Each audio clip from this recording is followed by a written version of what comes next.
Hello, this is Dr. Cindy, and I am so happy to be here today to work with you on your core values. This is day 10 on your 30 Days to Sobriety trip, and it is the book that we're following with Jack Canfield. And I am so motivated myself. I can't even believe it. And this isn't even about the books because I was just listening to the Shaolin monk, and I'm going to incorporate this into the session today. This session today is on your core value solution, discovering your core values. And this was when we honor our values, we feel an eternal rightness. It is as if each value produces its own special tone. And when we live our lives, the various tones create unique harmony. And we all know that when we've been binging and drinking and distracted, that all of these values seem to go to the wayside. The values of integrity, passion, freedom, honesty. We have hundreds of core values, and we each have our personal set of values where we feel happy and fulfilled, a deep sense of connections with others and ourselves. Maybe it's been a long time for you. Maybe it hasn't been that long. But this chapter will deal with this core value contradictions. Anyone can go 5 minutes without a cigarette, or can't. Anyone who can't go 5 minutes without a cigarette or can't stop using or strung out, they, after a while, there develops an attachment to the ritual. Okay, this is that attachment to the ritual of using, and that has little to do with your original motive. That's right, the original impetus was to feel its effect, and the effect seemed positive at the time. And this is by our expert addict, Robert Downey Jr. What are your core values? Now, this takes some alignment, okay? You have to really think about this for a while. Lack of passion and loss of energy in your life. That's what the addiction does for you. And when you look at someone who struggles with addiction, these issues become even more pronounced. You can become numbed out to your awareness of your core values, and it often leads to poor decision making. That's right. When your life doesn't match up with what you say you care about, you're uncomfortable and not at ease. You look for a way to escape. So here's the cycle of using. That's right. You use to feel better, to face your fears. Okay. And these are all limiting beliefs. It significantly affects your thoughts and your feelings. Okay. Your beliefs. The limiting belief is that sobriety is boring and unexciting. Okay, now the double-sided arrows to this diagram above, which indicates that your beliefs affect your thoughts, and predominantly your thoughts create your beliefs. For example, when you first started using, you probably didn't believe that being sober was boring, but as you kept drinking and having these artificial good times, these artificial feelings, you start to link fun with drinking and not drinking with not having fun. This is why we did in the first few chapters of connecting not drinking with good times and drinking with bad times. This is creating you had created a new belief that reinforced the advertisers of the alcohol. Once a limiting belief is in place, it significantly affects your thoughts and feelings. And this is what we're doing, folks. We're changing your thinking to change your life. Now, what you believe determines much of what you feel and experience, and your feelings contribute to and reinforce your beliefs. So once again, if you believe that being sober is boring and you think about going out with others and not using, you're going to feel disappointed, anxious, afraid, and resentful. You're going to resent everybody that is drinking, is partying, is doing drugs. And these negative emotions reinforce your belief that not using is boring. That's right. It's boring. But the thing is, it really eats up your good serotonin. So you don't feel as great when you're not drinking because it's been sucked up with uses of fentanyl. It goes straight to your dopamine centers and your serotonin, and it replaces them. It actually gets in there, and for a while you feel naked and afraid, like that movie, like the reality show. You feel so naked and afraid without the drug because it's a chemical balance. Okay, your mind is a muscle. Okay, and this is what the Shaolin monks have been teaching, and I love this session I got this morning. So you need to get to your core values. The desire to drink to escape or use drugs from the negative emotion, it evaporates. okay, once you're in this program, okay? I noticed how I slowly slipped down the slippery slope away from my core values, and this in turn created terribly uncomfortable negative emotions, which of course could not be temporarily relieved by a glass of wine. Welcoming back and embracing my core values has been the tipping point for me, where I am living in support of my core values. I experience inner peace and happiness and a desire to drink in order to escape from the negative emotion. It evaporates. That's right. So you go deep, and this is where you do this alone with your journaling, and you write down your core values. And yours are going to be different than mine. Some people want their values to be spiritual values, okay? They want to create more spirituality in their life, okay? But there's the values of wealth, the values of security, patience, loyalty, happiness, friendship, family, fun, health, social justice, the value of peace. Okay, now this value of peace, this is what I'm going to lecture on in a moment. Then you have love, integrity, passion, reality, all of these, courage, appreciation, excitement. And all of these is a fun exercise. This is what you're going to do for your steps. That's right. And here's a saying by Martin Sheen. He said, I was drinking quite often, and when I drank, it gave me permission to do things I would not normally do. I had a moral frame of reference. I never played around or anything except when I drink. So here we go. That false sense of bravado, that false power, that false peace of mind. Any of these you can put in there. You're thinking you're achieving something, and it's all great while you're high. And then when you come down, there's the hangovers and all that. So let's get it straight with your values today, folks. Your values. Now, in the Habits of 7 Highly Effective People, Stephen Covey says, as you live your values, your sense of identities, integrity, control, and inner directedness will infuse you with both exhilaration and peace. Did I say exhilaration and peace? When was the last time you felt that? We can define yourself from within rather than people's opinion or by comparison to others. This whole program is about going within, because without, we're distracted, and that's what I'm going to lecture on. Going without, we're always distracted. So it becomes a habit, okay? It becomes a habit when you keep living with your values. And as they become a habit, you will make better decisions. That's right. You want to stay clean. And most importantly, you will experience inner peace, happiness, and joy. Now you can get to the companion website, that's right, and look up some more solutions. You can be reinforced at http://day10.solutions. And they will give you more support on this. But the lecture I listened to this morning, I must have written it down. And I'm telling you, in a large magic marker, but it was so powerful. You know, the Shaolin monks I've been listening to here and there, they're the ones that actually are the most disciplined people on this earth. They will actually beat themselves to get used to being beaten. That's right. They use these martial arts like you wouldn't believe, but it's all to make themselves stronger. And this guy was lecturing and says, the mind is a muscle. The more we train it, the better it works. But you see, we get obstacles on our path now. This directly relates to people who struggle with addiction, okay? Resistance is holding you back. Now, it's holding you back from everything, from sitting and doing a session here. It is the reaction. It is the real problem. Reaction. The growth, I'm trying to read my writing, comes precisely from the challenge. So your challenge is your addiction, okay? And it's like a personal trainer for your character. It makes you strong, okay? Now, the next time you face an obstacle, ask yourself, instead of, what is this obstacle here to teach me? Instead of saying, why? I find myself saying, why do I have to go through this? You know that feeling during the day. If it ain't one thing, it's another. And you're like, why? Why do I have to go through this? Why do I have to clean up this mess? Why is it always something coming at me?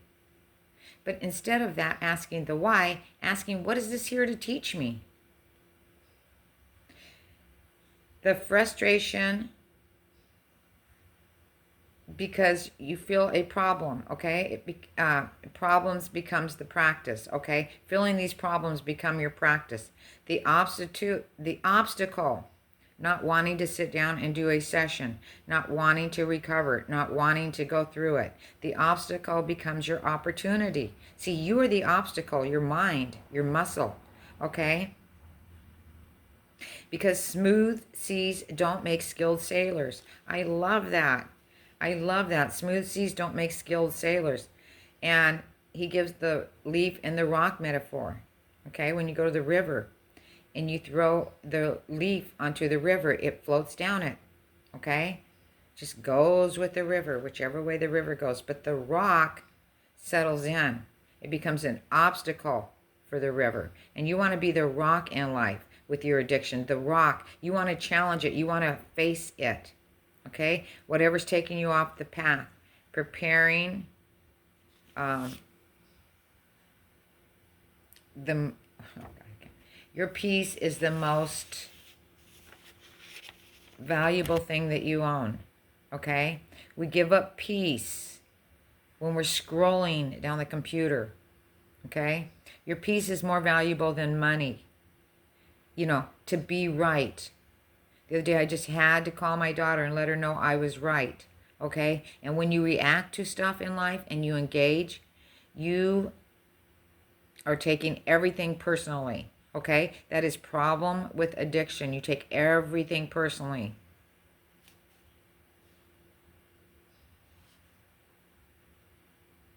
We pick up anger, stress. We stress on things for hours. The family, the rudeness. Somebody on the freeway cuts us off and it's all the reason to be distracted. Distracted. And distracted people don't follow through with things. They don't focus.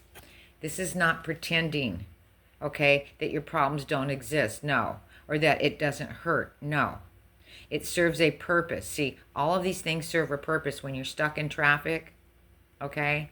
It serves a purpose to build patience for that moment. In a relationship with struggles, we're taught forgiveness. It shows us where we need to grow, okay? Disappointment, it clarifies what truly matters. And masters, you're going to be the masters of your addiction, okay? Don't avoid obstacles. They embrace them, okay? They don't resent it. How do you become sober? When things don't go your way, instead of getting high, remember this. There is no interruption to your path, okay? We are a distracted society. It is your path. The addiction is your chance, okay, to become more than you were yesterday, okay? The moment you stop letting them take your peace. See, you let the computer take your peace. You let your kids take your peace of mind. You let the elections take your peace. The minute you decide to not let anything take your peace, it's valuable, more valuable than money. Like we said, your peace gives you your control back for your life. You're not suppressing emotions or pretending like a positive affirmation that things just don't bother you. No, it's about choosing your energy today. There's 3 things that upset us. Things that don't matter, things we can't change, and things that won't matter in a week. Why sell your peace of mind? Think about all the worry that you do, the sleepless nights, the fights, and more, and more the regrets of all of it. Now, imagine living differently, folks. Imagine deciding today, my peace is not negotiable. Oh my gosh, that's powerful. You realize your reaction is always your choice. See? The problem is you can't solve it. You can choose to obsess, or you can choose to focus on what you can control, which is sitting down in the morning and listening to these very supportive recordings for your recovery. Sitting down at night and listening to them. Taking your journal out. Okay? You can't control the world. You can control you. You can control your peace.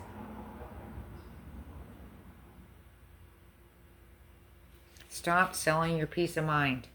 Next time you feel your peace slipping away with anger or your stress building or your worry creeps in, ask yourself, is this worth my peace? I am paying with it, with having stress, with wanting to drink. It's taken away my focus, my breathing. And 9 times out of 10, you'll say, no, this is not worth my peace. That's when you stop. You stop being distracted and you sit down and you finish things. You say, peace or not, today I'm going to do my program. My peace is not for sale. I don't have to decide about it. I have so much energy every day, and my energy is precious. You don't have to find peace. Peace, be still. It's just there. It's the energy between your thoughts. That's why we recommend meditation and breathing and hypnotherapy and everything, guided visualizations. And you will say to yourself today, I own my attention. It does not own me. I'm tired of being constantly distracted. I choose where to put my energy. And when was the last time you sat down to a meal and fully ate the meal without distractions, without the news, without getting up, without pleasing people and taking care of the kids and everybody else?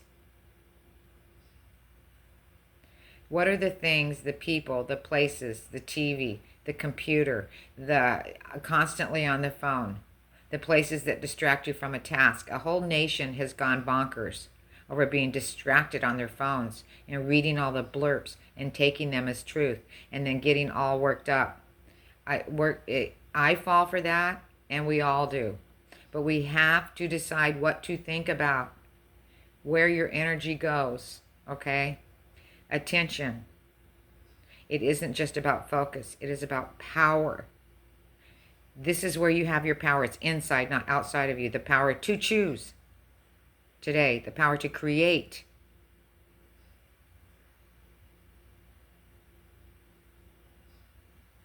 Always preparing. There was a student, and he was always preparing. He got his degree, and he was always preparing and deciding where to work and what to do and how to do his sessions. And he came to the monk, and he said, I can't get success. And the monk gave him one piece of rice and said, put this in your pocket, and when it sprouts, it's time. He came back months later and said, this rice never sprouted. And the monk said, right, and it won't. You have to do your business in spite of your fears. You have to do this program to quit drinking in spite of your fears of failure. Fears of, I won't be able to do it enough, okay? You have to train when you're afraid, okay? You can't allow everything to stop you every day from the task at hand. You can't be interrupted constantly and then expect to be a success in this program. This is not about willpower, folks. This is about training your mind. Your mind is a muscle. Most live on autopilot. You know, we all do that. It's easier to just go with the flow. And when you decide where your focus goes, everything changes. That's right. When you can sit and truly watch a sunset, take a deep breath now. That's right.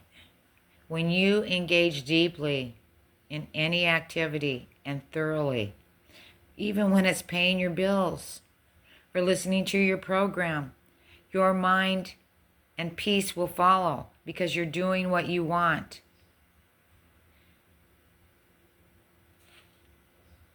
And today you say, I decide where my focus goes. My attention is a priority to everything, That's right.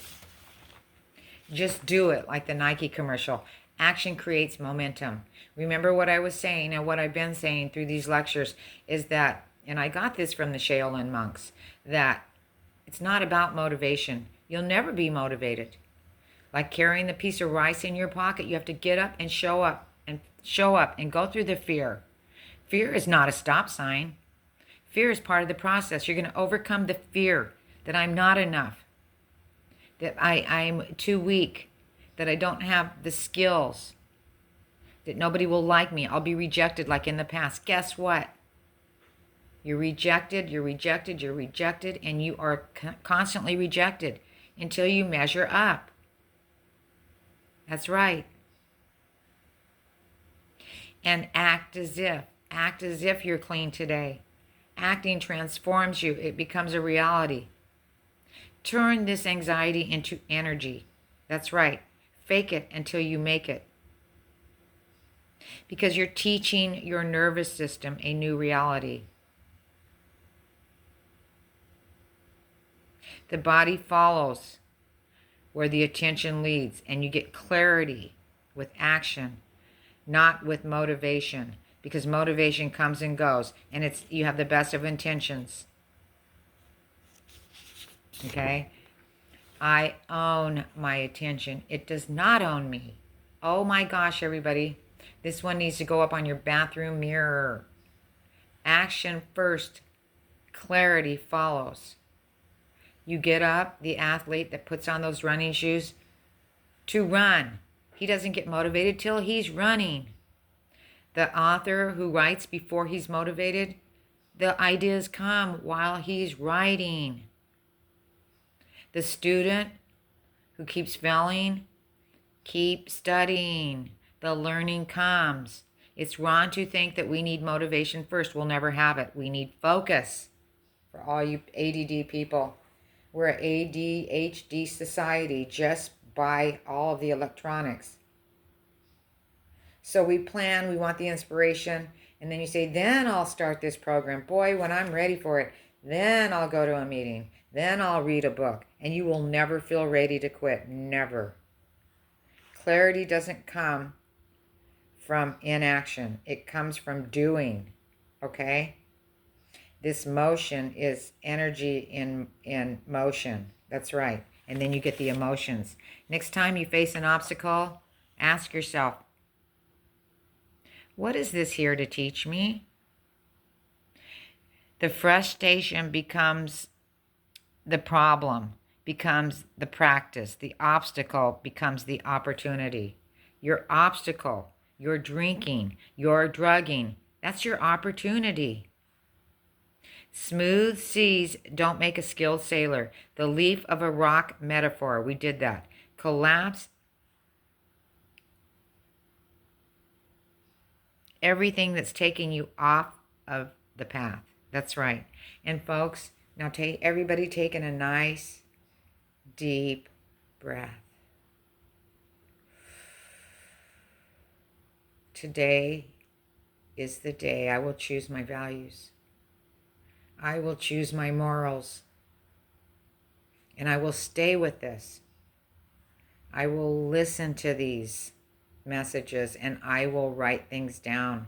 I'm on my path today. The only thing that matters is my mind, and I am using it. I am using my wonderful mind. I am training my mind. My mind is a muscle, and it's strong, and it can create anything. And I want to create today the life I really want. I can do this. I know I can. I stay in my journaling. And I start finding out where I need to focus more and worry less. Folks, I know you can do this. This was a powerful session. It worked for Dr. Cindy. I love you, and I know it'll work for you. I will see you tomorrow. I will see you in your dreams. God bless you, and we have just completed day 10. Be proud. Be so proud. I'm so proud of you. I love you.